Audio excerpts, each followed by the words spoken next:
Good evening. It's Saturday, the 31st of May. You're tuned in to our 6 p.m. newscast coming to you from Arirang's news centre in Seoul. Our top story this evening, the two-day early voting period for next Wednesday's local elections has just come to an end. Without prior registration, voters could head to polling stations on Friday and this Saturday if they were unable to make it on election day. As of 5 p.m. 1 hour ago, voter turnout stood at well over 10%. Myung-kil reports. More than 4 million Koreans have made use of the two-day early voting period to cast their ballot ahead of the actual election day on June 4th. The early voting system was first adopted at by-elections last year, but this marks the first time citizens have been able to exercise their voting rights in advance of local elections. Voters could stamp their ballots between 6 a.m. to 6 p.m. on Friday and Saturday at any of the more than 3,500 polling booths without prior registration. The National Election Commission says the higher-than-expected voter turnout is expected to serve as a key variable in the elections, as the latest polls show the rival parties are neck and neck in most regions. The ruling Missionary Party's mayoral candidate for Seoul, Chung Mong-jun, their Incheon mayoral candidate Yu Jung-bok, and Nam Kyung-pil running for Gyeonggi-do Province governor, held a joint campaign in Seoul to promote safety pledges. Incumbent Seoul Mayor Park Won-soon of the main opposition New Politics Alliance for Democracy visited a park in Seoul to greet citizens. The NPAD's Incheon mayoral candidate Song Myung-kil and the party's candidate for Gyeonggi-do Province Governor Kim Jin-pyo also held rallies to capture voters. Myung-kil, Arirang News. North Korea has inked a deal with Beijing, which allows Chinese fishermen to operate in waters near the inter-Korean border, including some areas south of the Northern Limit Line, which is the de facto West Sea border between the two Koreas. A South Korean government source says Pyongyang included South Korean territorial waters when it sold its fishing rights near the inter-Korean border. They sold them to China. North Korea regularly sells China fishing rights for crab fishing, but this is the first time they've incorporated South Korean waters into a contract. The source says the South Korean government is asking Beijing to make sure no Chinese fishing boats cross the maritime border. Now, the defense chiefs of South Korea, the United States and Japan have been discussing the North Korean threat and the ways to counter the regime's continual provocations. Our Kim Hyun-bin reports. The Trilateral Defense Ministers meeting between South Korea, the U.S. and Japan was held Saturday on the sidelines of the Asia Security Summit in Singapore. The gathering of South Korean Defense Minister Kim Kwang-jin, Japanese Defense Chief Ishinori Onodera, and U.S. Secretary of Defense Chuck Hagel was the fifth consecutive trilateral get-together on the sidelines of the summit. Top of the agenda was North Korea in the face of continuing provocations out of Pyongyang. South Korea's defense ministry says the three sides reiterated that North Korea cannot be tolerated or recognized as a nuclear state, and they agreed to increase cooperation to counter the North Korean threat. They also said the international community needs to pressure Pyongyang over its nuclear and ballistic missile programs. They added that North Korea is a threat to South Korea, but the regime also threatens peace and security throughout the Asia-Pacific region. With the common values and security interests, the three ministers acknowledged the importance of sharing defense information when North Korea shows signs of a ballistic missile launch or nuclear test.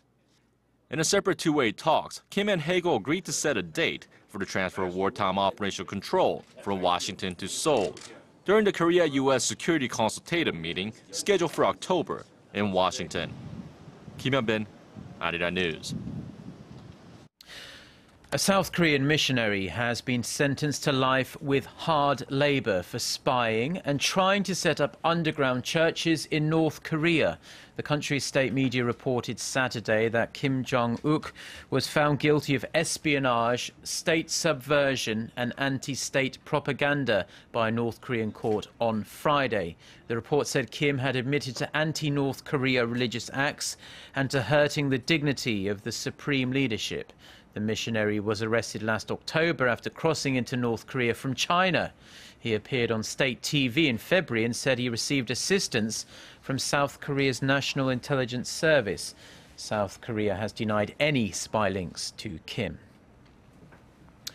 A monument has been unveiled near Washington to remember the thousands of women who were forced into sexual slavery by the Japanese military during World War II. The unveiling ceremony for the monument was held Friday on the premises of Fairfax County's government office in Northern Virginia. Similar memorials have been established in California and New York, but this is the first such monument set up near the U.S. Capitol.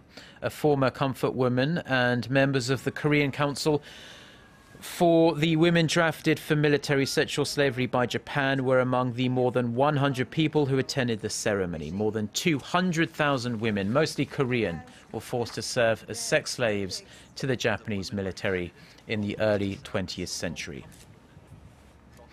Now, if you're watching us here in Korea, you'll know it's felt more like July or August than late May in recent days, with the daytime highs in the low to mid-30s. The nation's retailers, eager to take advantage of the sizzling temperatures, are busy marketing everything from fans and air conditioners to watermelons, Kim Min-ji reports. Air conditioners and dehumidifiers have been moved to the best spots at home appliance stores. With the mercury levels higher than usual, they have become the most wanted products, pushing electric fans aside.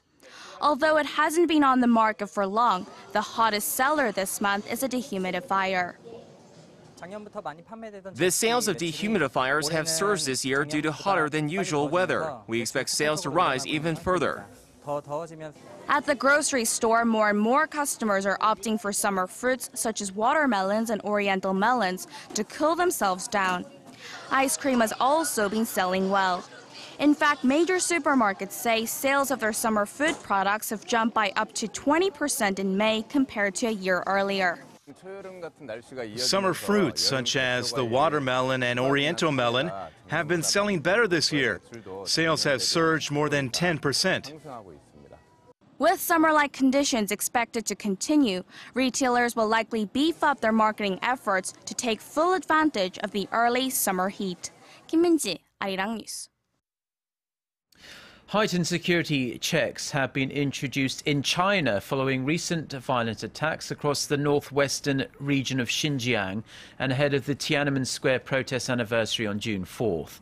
The central government is calling on citizens to watch out for suspicious activities within their communities. Police in Beijing say informants could receive over $6,000 for information on planned terror attacks. Also, from mid-June, hundreds of so-called safety officers will be deployed on the city's major bus routes to, quote, maintain public order. Authorities in other areas are even requiring people to register with their real names to buy matches. From Sunday, local police in China's northeastern Liaoning province will require mandatory registration for anyone buying items that could be used to make explosives, such as matches, lighters, and firecrackers. Turning now to the latest in crisis-hit Thailand, the country's new military leader says there will be no elections in the country for at least 1 year. In a nationally broadcast address late Friday evening, the leader of the May 22nd coup, Army General Prayut Chan-o-cha, said it would take roughly 15 months to make the necessary reforms before a nationwide vote. The general said the next 3 months would focus on reconciliation. He repeated warnings to protesters, saying they lacked a true understanding of democracy and their actions could impede his goal of bringing happiness back to the people. The army chief also appealed to the international community to give him time to carry out the necessary reforms. The United States and many other countries have been calling for a swift return to democracy. Now, on a lighter note, Korean stage actor Hong Kwang-ho is breaking barriers and making his mark in London's iconic West End. He's starring in the leading role for a revival of the award-winning musical Miss Saigon. Our Son Jung-in reports. The hit musical Miss Saigon has made its highly anticipated return to the West End in London, this time featuring South Korean actor Hong Kwang-ho for its 25th anniversary revival production. Hong was cast to play the role of Thuy, a government officer rejected by his lover Kim, in the award-winning tragic Vietnam War love story. He's also the first South Korean to play a main lead on London's Dream Stage, garnering acclaim for his outstanding singing ability. No one has ever played the role of Thuy as well as Kwang Ho. He has brought a heart and an emotion and a dignity to this role. It hasn't been an easy road for the 32-year-old actor who had to overcome challenges like language barrier and countless hours of practice to make his way in the West End.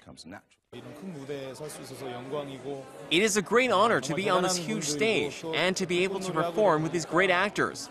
It's still hard to believe that I'm here in London. Some producers are already asking him to stay, but Hong has promised to take back all that he had learned in the birthplace of musicals and share them when he returns home to Korea, where he says his heart belongs. My ultimate goal is to give an amazing performance on a Korean stage. Son Jung-in, Arirang News. Well, best of luck to him. Now, taking a brief look at the weather now. Most of the country is under partly cloudy skies. This evening, it'll be a mild night with the low only dipping down to 17 degrees in Seoul.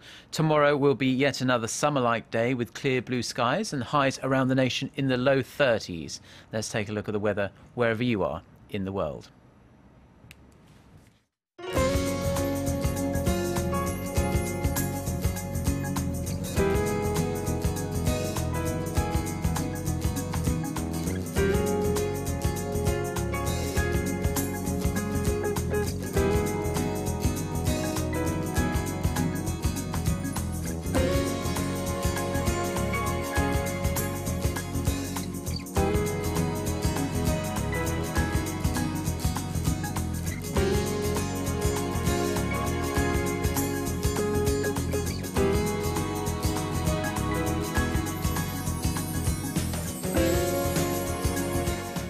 And that's all we have for now. We'll be back again with another newscast at 10 p.m. Korea time. Until then, goodbye.